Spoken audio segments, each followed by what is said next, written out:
হবে 12 ভাতারি এই টাইপের কিছুই না, আমি কখনোই সাপোর্ট করি না। কারণ সে নাকি সমকামিতা সাপোর্ট করে, বা সে বলল যে সমকামিতা তারা দুজন যদি ভালো থাকে তাহলে আপনাদের সমস্যা কোথায়? হ্যাঁ, লিভিং যারা করে আমি মনে করব তারা ইসলাম ধর্মের কেউ না, যারা লিভিংটা করে। আমাদের যুগে, আমাদের মা চাচিদের যুগে কি হতো, দেখতে আসতো, দেন বিয়ের ডেট দিয়ে যেত, তারপর বিয়ে হতো। সেই সম্পর্ক কি টিকে নেই? আপনার মনে হয় সেই সম্পর্ক আজীবন টিকেছে? এখন মোবাইলের যুগ, এখন ছেলেমেয়েরা ফেসবুকে টেক্সটিং করে, চ্যাটিং করে, ভিডিও কলে কথা বলে, অডিও কলে কথা বলে।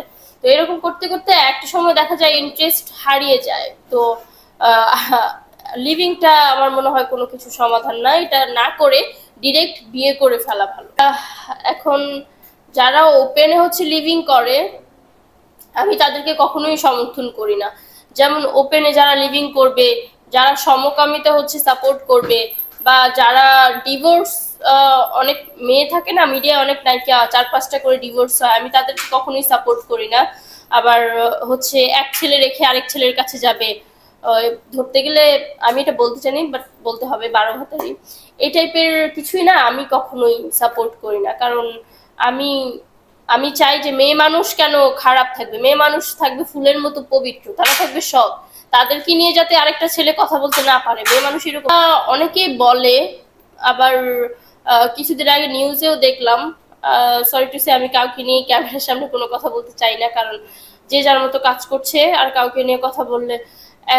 একটা আর্টিস্টকে দেখলাম যে সে নাকি সমকামিতা সাপোর্ট করে, বা সে বলল যে সমকামিতা তারা দুজন যদি ভালো থাকে তাহলে আপনাদের সমস্যা কোথায়?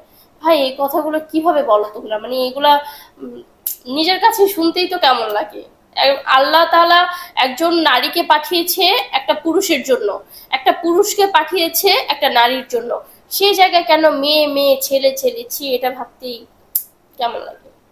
না, এটা বিষয়ে আমার কোনো মন্তব্য নেই। যারা লিখছে তাদের হাত আছে, আমার কমেন্ট বক্স খোলা আছে, তারা সবকিছুই লিখতে পারে। আর আমি সবশেষে একটা কথাই বলবো যে সংসার তারা করছে না, লাইফ পার্টনার তাদের না, এটা আমার। যেহেতু আমি যদি সংসার করতে পারি, আমি মনে করবো যে তাদের জানবো না, কারণ আমার এখনো হয়নি। কেন হয়? ওই যে মনের বন্ডিংটা থাকে না, বা অনেক সময় দেখা যায় যে দুজনের মত একসাথে একত্রিত হচ্ছে না।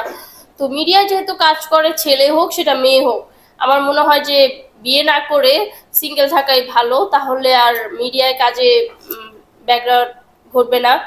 সো ডিভোর্সের অনেক কারণ রয়েছে, সেটা তারাই জানে ভাই।